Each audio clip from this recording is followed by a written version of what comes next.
Hey, world history, it's time to talk about the fall of the Soviet Union. So, in order to explain a little bit how this country that was kind of our enemy, really since the day it was created, right? We learned about that.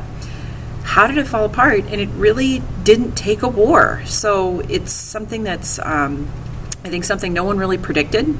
And from our perspective, we were pleasantly surprised and happy about this. So let's explain. So first off, I want to tell you about this guy right here. This is Mikhail Gorbachev, and he becomes the new leader of the Soviet Union. You can see here in 1985. I put up there, how was he a different leader than Stalin? So think about that while I tell you his reforms, and then we'll answer that question. So when he comes into power, he's relatively young, and he wanted to reform things and change them in the Soviet Union because he thought that would make his communist country stronger, okay? He wasn't trying to get rid of communism. What he was trying to do was reform it and hopefully make his communist country even stronger because they were struggling financially in the 1980s. So what he does is he has three major reforms here. Perestroika is the one that refers to economic restructuring. What this means is allowing businesses to have a little more control over what they do, what they produce, decisions they make. Because before Perestroika, that was all done by the communist government, by the central government. So he's giving a little more freedom here to people in business. Glasnost is another reform. This is the one that basically translates to openness or honesty. And so by this, he's allowing people to speak a little more freely and, not be afraid the secret police is going to show up at your house for something you say, which we know it was under Stalin, right? Remember the purges? Remember people just didn't come home. They got sent to the gulag. And so he wants to kind of open that up a little bit and just take away a little bit of the fear. And Demokratizatsiya, which is kind of a mouthful, that one wanted to give people more access to the government. So allowing people to have a little more voice in their local government, their city government, their state government, and just having more of a say than they did previously. Now, thinking about these three things, now let's go back to our question. How was he a different leader than Stalin? Would Stalin have ever agreed to any of this? No, right? Stalin was kind of the opposite of this. He had his 5-year plans. He totally took over business. He definitely did not let people speak out against him at all, and he didn't allow people to have a say in government. So Gorbachev is kind of the opposite of Stalin. But remember, he was doing it because he thought it would save his communist country. Well, that is just not what happened. Because I like to throw out the toothpaste analogy here. I know we've said this before. Once you take the toothpaste out of the tube, it's very hard to put it back in. I'm sure it's possible. I'm sure you could stuff it in there somehow, but it's not easy. That's the bottom line. So once people get a little taste of freedom, just like what happened here in East Germany and all the Iron Curtain countries, they don't want to go back, okay? So people in the Soviet Union, they get a little taste of freedom, and they're like, oh, I'm allowed to talk now? The secret police isn't going to, shoot me if I say something? Well, in that case, I hate this. I hate that I have to stand in line for hours for a loaf of bread. I hate the fact that this system doesn't allow me freedom. So Gorbachev's reforms really kind of backfired on him. I think he thought it would save his communist country. All it really did was give people the ability to now say it out loud. What I think all of them were thinking was, this isn't working. The other thing Gorbachev's going to do is when all these countries in Eastern Europe revolt, and you guys just learned about that, Poland, Czechoslovakia, East Germany, right? Gorbachev does not stop it. He does not roll the tanks in and kill people like Stalin did, or like Khrushchev did, or like Leonid Brezhnev did, these guys before him. So Gorbachev just basically said, well, look, I can't do anything about that. If that's what the people want, that's what they want. So he's just, he's letting people in these countries have some more freedom. And so obviously the people in his own country are like, okay, well, how about us? Are you going to let us have some freedom too? So Gorbachev's reforms are really what kind of brought his country and tore it apart. Okay, so by August 1991, Gorbachev really had made everybody angry. On one hand, he had people that thought he didn't give enough freedoms, and they wanted even more than Perestroika and Glasnost gave them. On the other hand, we've got what we call our hardline communists. These are like the diehard, I love Stalin communists, okay? Lenin is my best friend communists.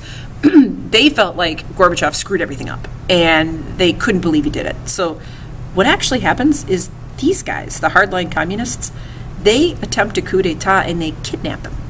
They kidnap Gorbachev and they hold him under house arrest at his vacation home in August. So I think they thought everybody was going to rise up and, be like, yay, we love communism. That's great. I'm so glad you got rid of him. But that is not what happened. Okay, what ended up happening is this guy here, Boris Yeltsin, was leading the resistance against the communists. So he was against Gorbachev, but he was also against these guys too. And he basically said, if you vote for me, I will give us democracy. I will bring us freedom.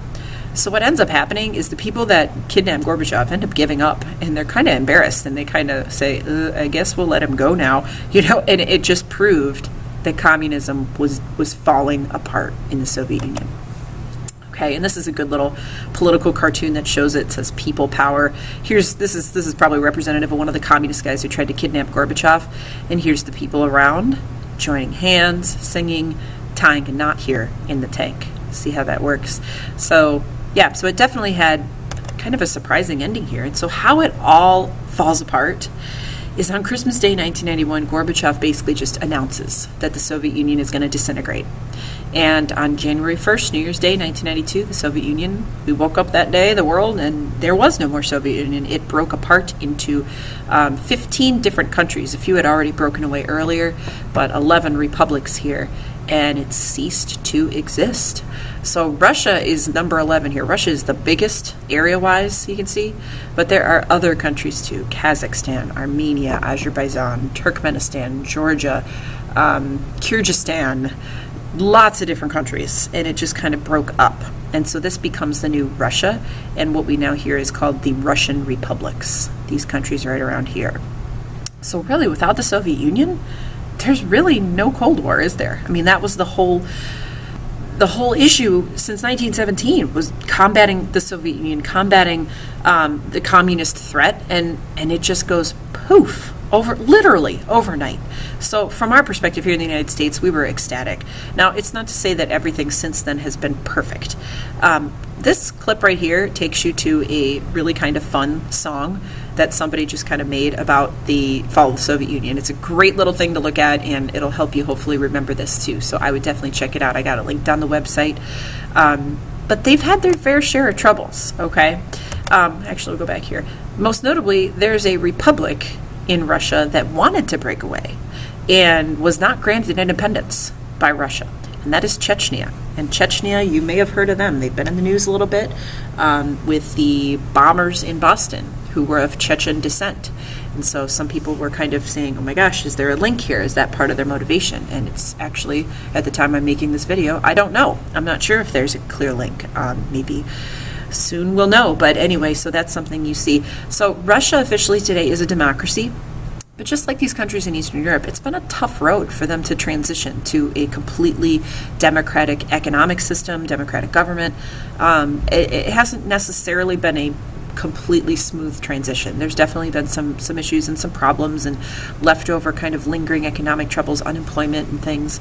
But still, I think most people that live there would say, you know what, it's still worth it to us to have a little bit of economic instability and some troubles, and at least have that freedom and have that control over our own lives, where we just didn't have that in the communist system.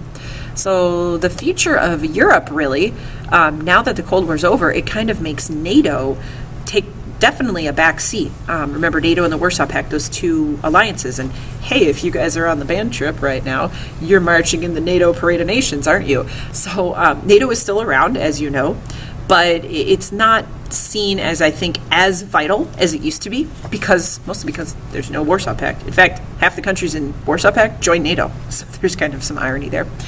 What we do see is the EU, the European Union, and the European Union, you'll hear a lot about them in the news. I always say they're almost like a united Europe of states. They're not like we're, of course, the United States of America. For them, the state still, to some extent, comes first. I think here in the United States, we put our national first and then our state second. So they are still separate countries, but they share a lot of common things. A currency, not all of them share the common currency, but a lot of them do share common currency called the euro. And there has been some financial trouble in the European Union with the euro, most notably in Greece and Italy. And we'll be getting a little more into that later on, but I just wanted to kind of show you that this is sort of what we have now. So Let's see here. Oh, hey, I have a game. Let's play Name That Cold War Ending Person or Thing. Economic restructuring allowed businesses to have more freedom over production. That is, my friends, right here. Perestroika. There it is. Okay, president in 1981 when the USSR disintegrated. I should say this is the U.S. president. In 1991, that was this guy, George Herbert Walker Bush, otherwise known as George Bush #1, the first George Bush. U.S. president who worked with Gorbachev and urged him to tear down this wall is what that should say. I don't know why this isn't working. Tear down this wall? No. Trust me on that. He said it. That was Ronald Reagan. And Ronald Reagan really was the one I think that gets a lot of the credit for putting the pressure on the Soviet Union. So even though it doesn't end when he's in office, he really gets a lot of the credit for that. Leader of Russia that led the opposition movement against the hardline coup that took over Gorbachev. That is this guy, Boris Yeltsin. There he is. All right, let's see here. Honesty and openness allowed Soviet citizens to freely speak. Well, you really got two options here. Is it democratizatsiya or glasnost? Oh, what's it going to be? It's going to be glasnost. There we go. Provided a wider access to the government and allowed each republic to have a president. So this is a leader that did that, gave more people a voice. I bet you know who that is, Mikhail Gorbachev. And last, no. Sorry, I mixed them up. This is not referring to a person, this is referring to a thing. Democratizatsiya. Those are not really different enough. I need to fix that. Anyway, Mikhail Gorbachev is the last leader of the Soviet Union, led major reforms. Democratizatsiya is the idea that provided a wider access to government and allowed each republic to have a president. My bad. But basically, he's the one that came up with that.